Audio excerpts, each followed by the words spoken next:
everyone, and welcome to our new episode of Journey, a show where we meet our fellow kababayans living here in Canada.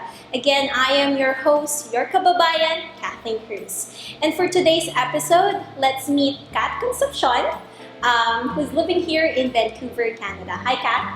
Hi, Kathleen. I'm glad to join you here today on Journey. Thank you for having me. As I always ask our guests here in Journey, tell us about your migrant story. My migrant story. Well, it started back in 2013. That's when I came to Canada. I was an international student then. I think I just turned 20 and my parents sent me here for school. It wasn't anything planned actually. But my dad, when we came back from Canada, we were in the Philippines, he was like, "Gusto mo pumunta ng Canada?" I'm like, "Going to Canada?" I didn't even know if he was serious or if he was just like testing the waters or whatever. But he was like, "You want to go there for school?" And I thought, yeah, sure.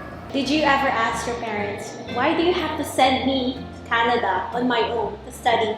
I don't think I ever asked them because like with my parents, they've always had good intentions.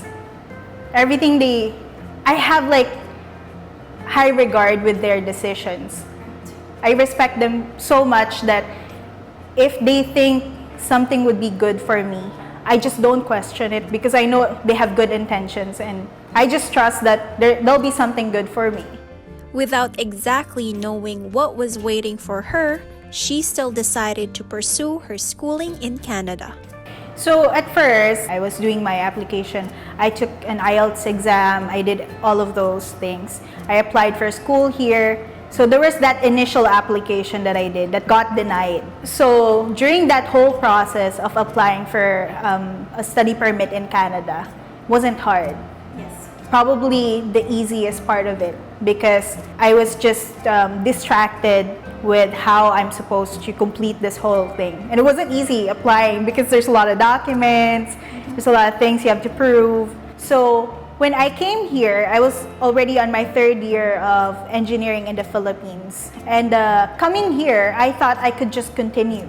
But back then, Philippines didn't have K-12, meaning I only did 4 years in high school. So when I came here, they didn't really honor most of my credits that I took in the Philippines. I know there are a few things that you can do. There are some processes that you can challenge courses and take an exam so that they credit it.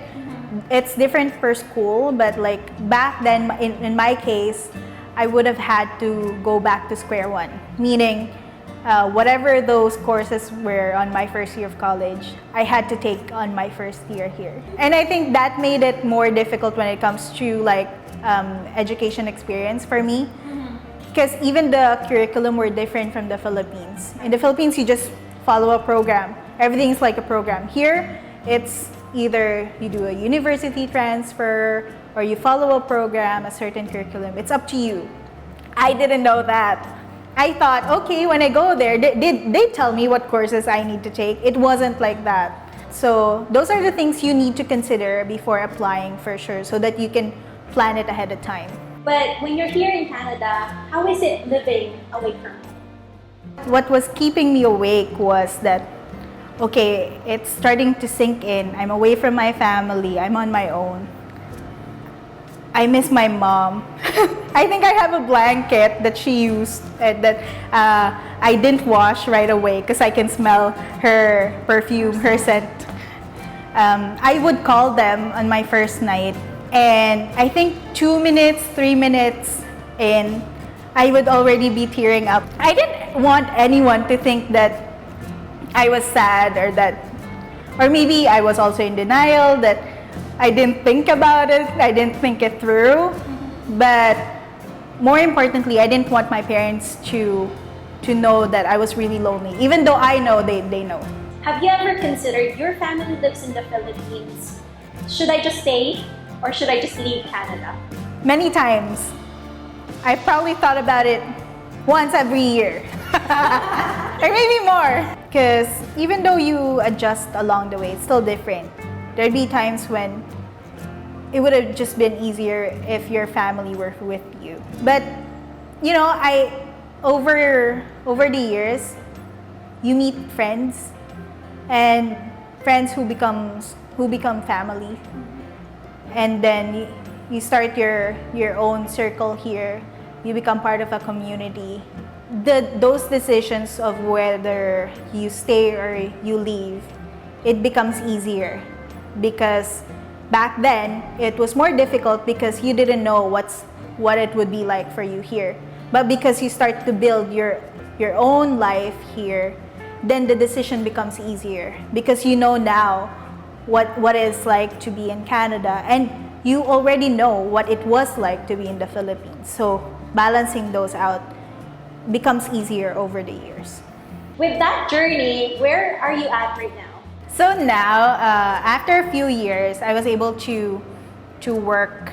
I didn't end up taking or finishing engineering. I went to design.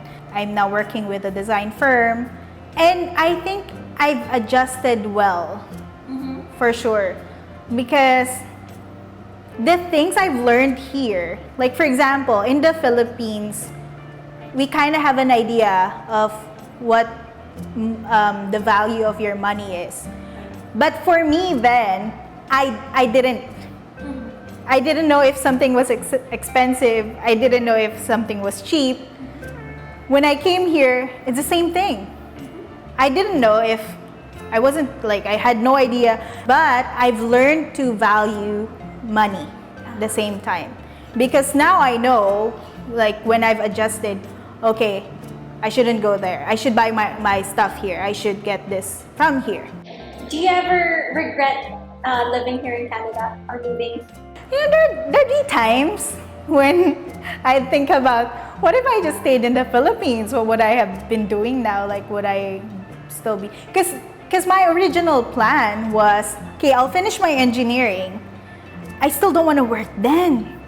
I'd do my master's. Yeah. But for sure, I still don't want to work then. People might think I'd be lazy, but I'm like, I'll just take my doctor's degree. So that was the plan. So right now, I'm working full-time. And in the weekends, I would have a small business, a catering business. Because little did I know, even though I didn't know how to cook, I love cooking. And it's interesting, right? Maybe I wouldn't have realized that if I was in the Philippines, because I wouldn't be cooking for myself. So it's called Lechon, Vancouver. It started last year during the pandemic when everyone was still working from home. So I'm like, what can I do? Oh, you know what? I think we can start something. What if I cook the lechon pork belly? Because it's popular, but not many people make it because it's a lot of stuff to do. It's a long process. Back then, I didn't even know how to make it.